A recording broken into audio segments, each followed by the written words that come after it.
So, because there's only 12 notes in the Western chromatic scale, I thought it'd be fun to narrow down the available scales to my 12 essential scales. If someone said, Tyson, there's only 12 notes in music, so what are the only 12 scales that you would choose? And I chose these 12 that I'm going to share here. And, in Western music, the three basic sounds are major, minor, and dominant, right? And the 12 scales I list here, or that I'm going to share, don't include a lot of scales that I use when I play straight ahead jazz. I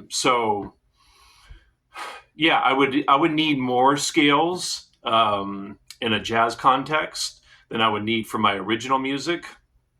But so these 12 are really the essential ones for when I play on this guitar. But a lot of these can be applied to jazz. In fact, a lot of them. In fact, all of them can be applied to jazz. Probably my favorite, if I had to narrow it down to my number one favorite, it would probably be Dorian. And so that's from the minor category. So Dorian. So I have this very simple, about as simple as it gets, right? Kind of loop, so I can play these different tonalities over it. And what I was playing up front there was Lydian. And I was just trying to play melodically, nothing fast, right? Nothing blazing. Just trying to play kind of melodically there. And, when we, just as a side note, when we rely on our ear more rather than what we can do with our hands, technically, so to speak, we tend to play less, But so that's what I was kind of trying to do there at the beginning there. It was just playing totally from ear, not what I can do, technically, like sweeping and fast stuff, or whatever that I would normally do in fast playing. Anyways, so that was Lydian. So I'm in C here. So I was playing in C Lydian there. Lydian is just a really beautiful sound. And like with Dorian and all these other scales I'm listing here, I consider all these very stable sounds, which is part of the reason I chose these. So I listed Dorian and Lydian. Those are probably my two favorite sounds. But if I had to pick only one, it would be Dorian, and the next one would be Lydian. So Dorian, we probably all know these, right? But just to make it super clear, Dorian is the second mode from the major scale, right? So what's cool about this is I can now switch to C Dorian.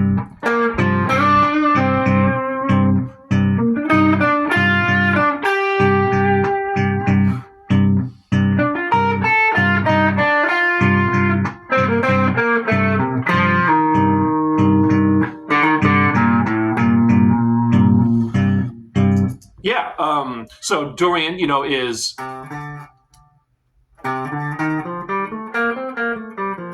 right 1, 2, flat 3, 4, 5, 6, flat 7. Yeah, that's a great sound. It's so stable. And then Lydian, is 1, 2, 3, sharp 4, 5, 6, 7, which is also very stable. So I probably won't go through all of them like this, but those are my two favorite sounds. So I thought I would just highlight those. So that's minor and major. And then so from the dominant category, Mixolydian. Great sound. Yeah, it's a great sound for dominant chords, right? Mixolydian. And then, so I'll kind of go back and forth between the different categories. So from minor, Aeolian, I grew up with a lot of rock music, and Aeolian gets used a lot in rock music and pop in general, whereas Dorian gets used more in jazz and funk. Traditionally speaking here. And none of the ways that I'm playing here, I'm not trying to evoke any particular style. I'm just playing music, basically. But yeah, Aeolian, great sound, great, You know, it's, you can think of it as like Dorian with flat six, or Dorian but flat the six, right? Great sound for minor. Yeah, a lot of melodies in rock and pop come from that, and chord progressions and riffs and stuff come from that sound. And, you know, I should have mentioned this up front, but I'm saying scales, but these could also be described as tonalities or formulas. Yeah, so there's some different ways you could categorize these or characterize these. I like tonalities, actually. It could seem maybe a little abstract to people rather than scales, because more people are maybe familiar with scales. I don't know. But tonality just kind of, to me, encapsulates this whole category here. You know, tonality is a concoction of specific functions. And then back to the major category, the major scale, of course. Yeah, that's kind of probably the most important scale in Western music, right? The major scale, or Ionian as it's called. And then Mixolydian sharp 11. So yeah, you just take the Mixolydian scale and sharp the 11. And a lot of people refer to that as Lydian dominant. I don't like doing that because you're mixing a major scale, which is Lydian, with a dominant scale, which is dominant. I just like to call it Mixolydian sharp 11 because that's, to me, well, that's what it is. And then the minor scale. So that's, you know, basically the major scale with a flat third. Yeah, and everybody else seems to call this melodic minor, but I just call it the minor scale because we have the major scale, and then you flat the third, which makes it minor, the minor scale. Yeah, so the major scale is one of the parent scales, and the minor scale is one of the parent scales, and everybody else calls that melodic minor. I just don't like calling it melodic minor because I don't see any need to refer to any of these scales as being more melodic than any other. Yeah. And then Lydian augmented, back to the major category. You take the Lydian scale and sharp the 5. Yeah, that's great for, you know, over a major 7 sharp 11 scale or chord, or it gets used a lot in jazz, right? Yeah, that's a great one. And then symmetrical dominant. Everybody else calls this the symmetrical diminished scale. That's a whole other video to get into. But, you know, basically it's 1, flat 2, flat 3, 3, sharp 4, 5, 6, flat 7. Which works great for, you know, dominant chords. And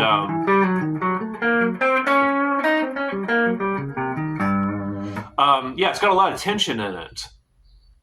And then the last 3 scales come from the minor category, minor sharp 11. So I discovered this scale, or I mean, I already knew about it, but I really got into it. I remember during the pandemic, the lockdown. And what's really cool about it is you take the minor scale and sharp the 4. And it's kind of like the Lydian version of that. You know, the Lydian scale being the major scale sharp 11. This is the minor scale sharp 11. Great sound.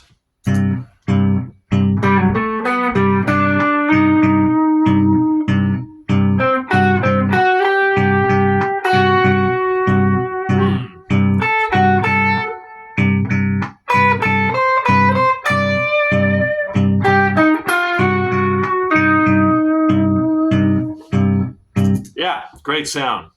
And then harmonic minor. I don't mind calling this harmonic minor because it's so rich harmonically from every degree of the scale. It's got a different 7th chord, so it is harmonically rich. So I don't mind calling it harmonic minor. And this is the 3rd parent scale that I'm listing here. So, you know, harmonic harmonic minor. Great sound, right? Yeah, it's like it's basically like Aeolian, but make the flat 7 a natural 7, which builds into it a 5 chord to 1, right? By adding that 7th degree, that natural 7, right? Yeah, so creates that for the minor tonality. And then symmetrical diminished, which is because